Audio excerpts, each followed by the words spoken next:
ఇన్ని రోజులు ఒక లెక్క, ఇప్పుడు ఒక లెక్క. మళ్ళీ రియాసిలో ఇచ్చినట్టే 6,000కే ఇచ్చారా? మే 4 ఇండియన్ ఎయిర్ ఫోర్స్ అనౌన్స్మెంట్ ఏంటి అని అంటే, నమస్తే, నేను మీ శ్రీకాంత్ యాదవ్ మాదేశ్. ఇన్ని రోజులు ఒక లెక్క, ఇప్పుడు ఒక లెక్క. జమ్మూ సినారియో మారింది. ఇన్ని రోజులు పీస్ఫుల్ గా ఉన్న ఏరియా సడన్ గా ఎందుకు గన్ సౌండ్స్ వినిపిస్తున్నాయి? మళ్ళీ ఎందుకు రక్తం ప్రవహిస్తుంది? మళ్ళీ ఎలా ఉగ్రవాదులు జమ్మూలోకి ప్రవేశిస్తున్నారు? ఆల్రెడీ టాపిక్ తెలిసే ఉంటుంది. జమ్మూ అండ్ కాశ్మీర్ రీసెంట్ గా గత నెల రోజుల నుండి కంటిన్యూగా డే బై డే ఉగ్రవాదులు ఆర్మీ వాహనాలపైన కానీ, రియాసి భక్తుల మీద వ్యాన్ మీద కానీ జరిగిన ఘటనలే మనకు రెండు తెలిసినాయి. కాకపోతే ఇంకా తెలియని ఇంకా ఉన్నాయి ఘటనలు. ఇప్పుడు ఇంత సడన్ గా ఉగ్రవాదులు మళ్ళీ ఇంత ఫాస్ట్ మూవ్స్ ఎందుకు వేస్తున్నారు? దానికి గల కారణం ఏంటి? ఒక్కసారి చూద్దాం. రైట్, జస్ట్ 1 month లోనే 6 సార్లు 6 ప్లేసుల్లో 6 టీంలు దాడులు చేశాయి. వాళ్ళకి ఎలా సాధ్యపడింది? లోకల్స్ అండదండలతోనే. లోకల్స్ అంత డేర్గా వాళ్ళకి ఆశ్రయం ఎలా ఇస్తున్నారు? మళ్ళీ రియాసిలో ఇచ్చినట్టే 6,000కే ఇచ్చారా? లేకపోతే ఇప్పుడు ఏదైనా పెరిగిందా రేట్లు ఏమైనా? ఒక్కసారి మనమే క్వశ్చన్ వేసుకోవాల్సిన టైం ఇది. 6,000కి అప్పుడు 9 మందిని చంపేసి 42 మందిని చాలా గాయపడ్డారు. ఇప్పుడు దేశాన్ని కంటికి రెప్పలా కాపాడే జవాన్ల మీద దాడులు చేస్తూనే ఉన్నారు. ఇంకెన్ని రోజులు? ప్రశాంతంగా నువ్వు జమ్మూ కాశ్మీర్లా ప్రశాంతంగా ఉండే పీపుల్స్ కి తెలుసు ఆర్మీ వాళ్ళు ఎంత కఠినంగా వాళ్ళ వర్క్ ని చేస్తున్నారు అనేది. దీంట్లో మెయిన్ గా డ్రైవర్స్ ని ఎందుకు ఎంచుకుంటున్నారు వీళ్ళు? యాక్చువల్గా రీసెంట్ గా ఇన్సిడెంట్ జరిగింది. ఎవరైతే ఆర్మీ వ్యాన్ మీద అటాక్ చేశారో వాళ్ళు డైరెక్ట్ గా ఫస్ట్ ఆఫ్ ఆల్ డ్రైవర్ మీద అటాక్ చేశారు. దాని తర్వాత వెహికల్ ఆగింది. వాళ్ళ మెయిన్ మోటో అదే, డ్రైవర్ మీద అటాక్ చేస్తే వెహికల్ ఆగుద్ది. వెహికల్ ఆగిన ఇమ్మీడియట్లీ స్పాన్ ఆఫ్ సెకండ్స్ లో గ్రానైట్స్ వేశారు. దాని తర్వాత ఇమ్మీడియట్లీ 2 sides నుంచి కంటిన్యూ ఫైరింగ్ చేస్తూనే ఉన్నారు. భారత్ జవాన్లకి వాళ్ళు కోలుకొని అటాక్ చేసే లోపే ఇదంతా జరిగిపోయింది. ఈ ఏరియాస్ ఎక్కడ అంటే మాచడి, కోన్లీ, మల్హా. ఈ ప్లేస్లు ఎట్లా ఉంటాయి అంటే కంప్లీట్ ఘాట్ సెక్షన్స్ లా ఉంటాయి. రోడ్లు అసలు ఏం బాగుండవు. మాక్సిమం నాకు తెలిసి ఒక 30 స్పీడ్ లిమిట్ ఉండొచ్చు. అక్కడ 30 కంటే ఎక్కువ పోవడానికి కూడా లేదు. 30 బిలోనే పోవాల్సి ఉంటుంది. ఈ ఏరియాస్లలో వీళ్ళు పర్ఫెక్ట్ గా ప్లాన్ చేస్తున్నారు. ఇంతకుముందు జరిగిన ఘటనలు అయితే ఏంది, ఇప్పుడు రీసెంట్ గా జరిగిన ఘటన అయితే ఏంది, పర్ఫెక్ట్ గా ప్లాన్ చేసి రిక్కీ చేసి అక్కడ ఉన్న లోకల్స్ అండదండలతో కాన్వాయ్స్ మీద కానీ, ఎవరైతే ఆర్మీస్ వెళ్ళే జీప్స్ మీద కానీ అటాక్ చేయడం వాళ్ళకు ఈజీ అయిపోతుంది. రిక్కీ ఎంత పర్ఫెక్ట్ గా చేస్తున్నారు అని అంటే వాళ్ళకు వాళ్ళను ట్రైన్ అయి వస్తున్నారా అన్నంత పకడ్బందీగా రిక్కీ చేస్తున్నారు. మరి ట్రైన్ అవుతున్నారా లేదా అనేది పాకిస్తాన్ ఆర్మీకే తెలిసి ఉండాలి. ఎందుకంటే వాళ్ళు అంత పర్ఫెక్ట్ గా వాళ్ళ ప్లాన్స్ ని ఎగ్జిక్యూట్ చేస్తున్నారు. వీళ్ళు యూజ్ చేసే వెపన్స్ కూడా చాలా అధునాతనమైనవి. ఎప్పుడు అంటే యుఎస్ ఎప్పుడైతే తను తయారు చేసిన వెపన్స్ M16 గన్స్ ఉంటాయి కదా, దానికంటే లైట్ వెయిటెడ్ గన్స్ వీళ్ళ చేతిలో ఉండడం భారత ఆర్మీ కనుగొన్నారు. ఎందుకంటే వాటితోని అంత హెవీ వెయిట్ ఏ ఉండదు. మాక్సిమం ఒక 2.5 kg ఉంటుంది కావచ్చు గన్ వాళ్ళ చేతిలో ఉన్నాయి. అంత light weighted guns, easy move చేసుకోవచ్చు, ఈజీగా మూవ్ చేయొచ్చు అని చెప్పేసి అంత లైట్ వెయిటెడ్ గన్స్ యుఎస్ తయారు చేసిన గన్స్ వాళ్ళ చేతిలో ఉండడం జరిగింది. ఈ గన్స్ ఏవైతే వాళ్ళ చేతిలోకి ఎట్లా వచ్చినాయి అంటే, యుఎస్ ఆఫ్ఘనిస్తాన్ నుండి వెళ్ళిపోయే టైంలో కొన్ని కోట్ల రూపాయలకు సంబంధించిన ఇట్లాంటి గన్స్ కానీ ఎక్విప్మెంట్స్ కానీ అక్కడ వదిలేసి వెళ్ళడం ఫస్ట్ మేజర్ ప్రాబ్లం. ఎందుకు అనంటే అక్కడ అది ఒకటే కాకుండా కొన్ని కోట్ల రూపాయల ఆయుధాలని అక్కడ వదిలేసి వెళ్ళడమే ఇప్పుడు మెయిన్ ప్రాబ్లం అవుతుంది. ఆఫ్ఘనిస్తాన్ తాలిబాన్ల చేతిలో ఇవి పడ్డాయి. వాళ్ళు పాకిస్తాన్కి వీటిని అమ్మడం జరుగుతుంది.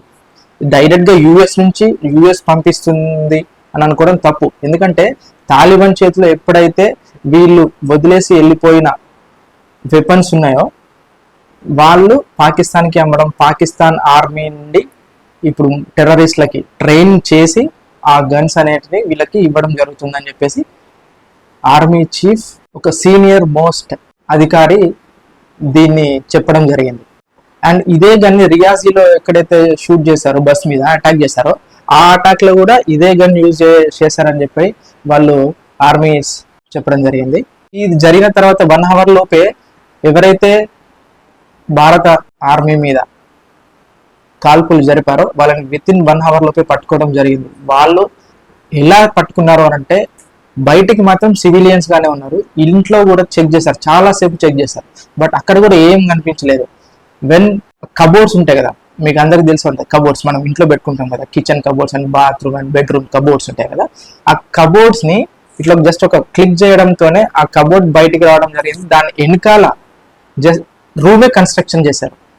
ఆ కబోర్డ్ లోపల నుంచి పాక్కుంటూ పోతే రూమ్, కన్వీనియంట్ అయిన ఒక రూమ్ ని వాళ్ళు క్రియేట్ చేసి దాంట్లో దాక్కోవడం అనేది జరుగుతుంది. ఇంత పెద్ద వ్యవస్థని నడిపించడం జరుగుతుంది.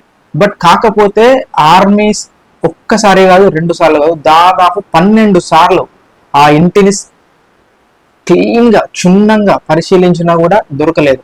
బట్ ఆర్మీ వాళ్ళకి డౌట్ వచ్చి మళ్ళీ వెళ్ళి ఇంచ్ చెక్ చేస్తే అప్పుడు ఆ లోపల ఏదైతే ఉందో, కబోర్డ్ వెనకాల ఉన్న రూమ్ ఏదైతే ఉందో వాళ్ళని ఐడెంటిఫై చేయడం జరిగింది. అందులో ఉన్న వాళ్ళని అదుపులోకి తీసుకున్నారు. అది ఒకటే ఇన్సిడెంట్ కాదు, ఇంకా కొన్ని ఇన్సిడెంట్స్ ఎట్లా ఉన్నాయనంటే, డ్రైనేజ్ సిస్టమ్స్ ఉంటాయి కదా, డ్రైనేజ్ సిస్టమ్స్ కింద పైననేమో డ్రైనేజ్ సిస్టమ్ ఉంటుంది, కింద వీళ్ళు ఉండడం. సేమ్ ఎట్లయితే హమాస్ లో ఉగ్రవాదులు హాస్పిటల్ కింద సొరంగాలు చేసుకొని దాని కింద ఉన్నారో, బయటకి కనిపించేది మాత్రం సివిలియన్స్, హాస్పిటలైజ్డ్ ఎవరైతే వాళ్ళు, కానీ కింద మాత్రం ఉగ్రవాదులు. సేమ్ యాజ్ ఇట్ ఈస్ ఇదే ప్లాన్ ఇక్కడ కూడా ఎగ్జిక్యూట్ చేశారు. ఇది చూసిన తర్వాత ఆర్మీ వాళ్ళకి కళ్ళు తిరిగినాయి. అరే ఇన్ని సార్లు మేము చేసినా కూడా ఎక్కడ కూడా బయటపడింది, వీళ్ళు ఇలా ప్లాన్ ప్రకారంగా రూమ్ కి బయటకి కనిపించకుండా ఇంకో రూమ్ కన్స్ట్రక్ట్ చేసి దాంట్లో దాక్కుంటున్నారు అని చెప్పేసి ఇలా తెలిసిన తర్వాత ప్రతి ఒక్క ఇంటిని వాళ్ళు సోదాలు చేయడం జరుగుతుంది ప్రజెంట్ సిచ్యువేషన్ లో. ఇన్ని నాకు తెలిసి ఒక 6 or 7 ఇన్సిడెంట్స్ జరిగినాయి ఈ స్పాన్ ఆఫ్ 1 month లో. దీనికి అన్నిటికీ జైషే మొహమ్మద్ కి సంబంధించిన కాశ్మీర్ టైగర్స్ అనే ఒక మిలిటెంట్ సంస్థ దీన్ని మేమే చేసామని చెప్పేసి ఆల్రెడీ వాళ్ళు స్టేట్మెంట్స్ కూడా ఇచ్చారు. పుల్వామా అటాక్ చేసింది కూడా వాళ్ళే. ఒక్కసారి మనం లాస్ట్ మంత్ లో ఎన్నిసార్లు అటాక్స్ చేశారో ఒక్కసారి మనం చూద్దాం మనం. May 4th Indian Air Force Vicky Palade అనే వ్యక్తి ఈ దాడిలో మరణించడం జరిగింది. June 9th రియాజీ 9 మంది దాంట్లో చనిపోయారు. అందులో 2 చిన్నపిల్లలు ఉన్నారు, 42 మంది మేజర్ ఇంజూర్డ్ అయ్యారు. June 11 బెదర్వా 5 ఆర్మీ జవాన్లు చనిపోయారు. June 12 Doda base camp senior army person injured అయ్యారు దీంట్లో. మళ్ళీ June 26 మళ్ళీ దౌడాలు జైషే మొహమ్మద్ కి సంబంధించిన 3 మిలిటెంట్లని మనం చంపడం జరిగింది. దాంట్లో ఒక ఆర్మీ జవాన్కి చనిపోవడం జరిగింది. ఇంతకుముందు ఈ 5 years లో నుండి లేనిది ఇంత సడన్ గా మళ్ళీ ఉగ్రవాదులు ఎందుకు ఇంతగానో ఊపందుకున్నారు, ఇంత మానవహోమం ఎందుకు చేస్తున్నారు, ఈ 1 month లోనే ఇన్నిసార్లు ట్రై చేయడానికి గల కారణాలు ఏంటి అని మనం చూసినట్టయితే దీని వెనక ఒకే ఒక అనౌన్స్మెంట్ ఉంది, అది మీకు లాస్ట్లో చెప్తా. అండ్ 3 days నుంచి వెళ్ళి NIA సోదాలు చేస్తుంది. ఎవరెవరైతే ఇంకా ఇట్లాంటి తెలియని రూమ్స్ క్రియేట్ చేసి దాంట్లో ఎవరెవరైతే ఉన్నారో వాళ్ళని పట్టుకోవడానికి NIA బృందాలు సోదాలు చేస్తున్నాయి. సోదాలు చేసే టైంలో కూడా NIA బృందాల మీద కూడా కాల్పులు జరిపారు. లాస్ట్ సండే రోజు రాజౌరిలో జరిగింది. దాంట్లో ఒక జవాన్ మరణించడం జరిగింది. దీంట్లో అదే ఇప్పుడు మనం మాట్లాడుకున్నాం కదా, వితిన్ 1 hour లోపే వాళ్ళని పట్టుకొని చంపడం జరిగింది. బట్ కాకపోతే నేను ఇంతకుముందు చెప్పాను కదా, దీనికి గల కారణం ఏంటి, ఆ అనౌన్స్మెంట్ ఏంటి అని అంటే, ఎప్పుడైతే భారత ప్రధానమంత్రి కాశ్మీర్లో ఎలక్షన్స్ ని నిర్వహిస్తాం అని ఎప్పుడైతే చెప్పారో అప్పటి నుండి ఈ దాడులు అనేది జరుగుతూనే ఉంటాయి. దీనికి మెయిన్ రీజన్ ఇదే, ఎలక్షన్స్ ని మేము కండక్ట్ చేస్తామని చెప్పడం. ఎలక్షన్స్ని కండక్ట్ చేస్తే అక్కడ వాళ్ళ ఆటలు ఇంకా సాగవు. ఎలక్షన్స్కి కంటే ముందు మనము భయపెడితేనే ఎలక్షన్స్ అనేది పోస్ట్పోన్ అవుతాయనే వాళ్ళ ఉద్దేశం అయి ఉండొచ్చు. లేకపోతే ప్రధానమంత్రి ప్రమాణ స్వీకారం రోజే రియాజీలో అటాక్ జరిగింది చూడండి మీరు. అదే రోజు ఎక్కడైతే ప్రమాణ స్వీకారం చేస్తున్నారో, ఎక్కడైతే అఫీషియల్స్ అందరు అక్కడే ఉన్నారు, ఫారినర్ నుంచి వచ్చిన అతిథులు కూడా అక్కడే ఉన్నారు, ఇక్కడ రియాజీలో అటాక్. దాని తర్వాత కంటిన్యూ అటాక్స్ జరుగుతూనే ఉన్నాయి.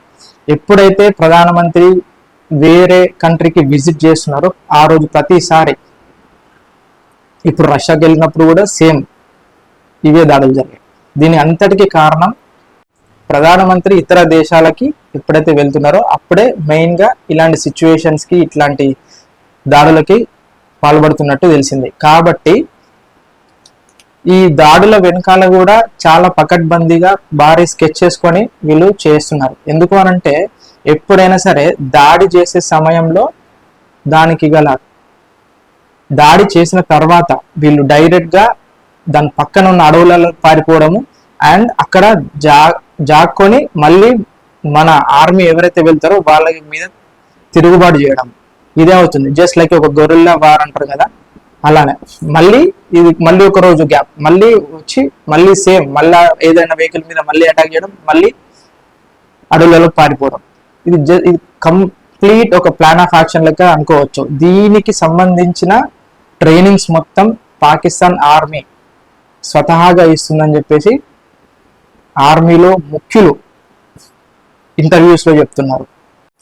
జమ్మూ కాశ్మీర్లో ఎప్పుడు అల్లర్లు జరపాలి అని చెప్పేసే దాయాది పాకిస్తాన్కి ఎప్పుడు ఉన్న కోరికనే. దాన్ని జమ్మూ కాశ్మీర్ని ఎప్పుడు ప్రశాంతంగా ఉండనివ్వద్దు అనే ఒకే ఒక రీజన్ దేశానికి ఉంటుంది. మనం ఇంతవరకు జీడిపిస్ పెరుగుతుంది అని అనుకుంటున్నాం, కానీ జీడిపి పెరిగినంత మాత్రమే దేశం అనేది అభివృద్ధి చెందదు. టెర్రరిస్ట్ని కూడా ఆపడంలో మనం విఫలం అవుతున్నాం. దీంట్లో కూడా కొంచెం కాన్సన్ట్రేషన్ చేయాల్సిన అవసరం ఎంతైనా ఉంది. మెయిన్గా స్లీపర్ సెల్స్ని న్యూట్రలైజ్ చేయాలి. న్యూట్రలైజ్ చేసినప్పుడే వీళ్ళకు మధ్య కమ్యూనికేషన్ అనేది తగ్గిపోద్ది. ఈ దాడులు జరగడానికి లోకల్స్ ఎవరైతే ఉన్నారో వీళ్ళకి హెల్ప్ చేయకుండా ఉంటారు. మెయిన్ రీజన్ ఇదే అవుతుంది. ఇన్ని సంవత్సరాల నుంచి వెళ్ళి, స్వతంత్రం వచ్చినప్పటి నుంచి ఇప్పటి వరకు జమ్ముని మాత్రం 100% సేఫ్గా చూడలేకపోతున్నాం. నాకు తెలిసి ఈ టర్మ్లో అయినా ప్రధానమంత్రి గారు జమ్ముని సేఫ్ హ్యాండ్స్లో ఉంచుతారు అని చెప్పేసి కోరుకుంటున్నాం. ఎందుకంటే ఎలక్షన్స్ జరుగుతామని చెప్పినప్పటి నుండి ఇలాంటి దాడులు జరుగుతున్నాయి. కాబట్టి ఇఫ్ ఇన్ కేసు కనుక ఎలక్షన్స్ జరిగి అంత సవ్యంగా జరిగితే జమ్మూని కూడా ఒక 100% పీస్ఫుల్ ఏరియాగా చూడొచ్చు. విజిటర్స్ వెళ్ళాలంటే భయం లేకుండా వెళ్ళొచ్చు అని చెప్పేసి నేను అనుకుంటున్నా. ఏదైతే అనౌన్స్మెంట్ ఉందో ఎలక్షన్స్ అనౌన్స్మెంట్, దాన్ని సజీవంగా సాగితే బెటర్. దాని తర్వాత జరిగే మార్పులు, పరిణామాలు అనేవి అందరూ ఆహ్వానించదగ్గగా ఉంటాయని చెప్పేసి కోరుకుంటూ, please subscribe my channel and like and share this video. My name is Srikanth, signing off.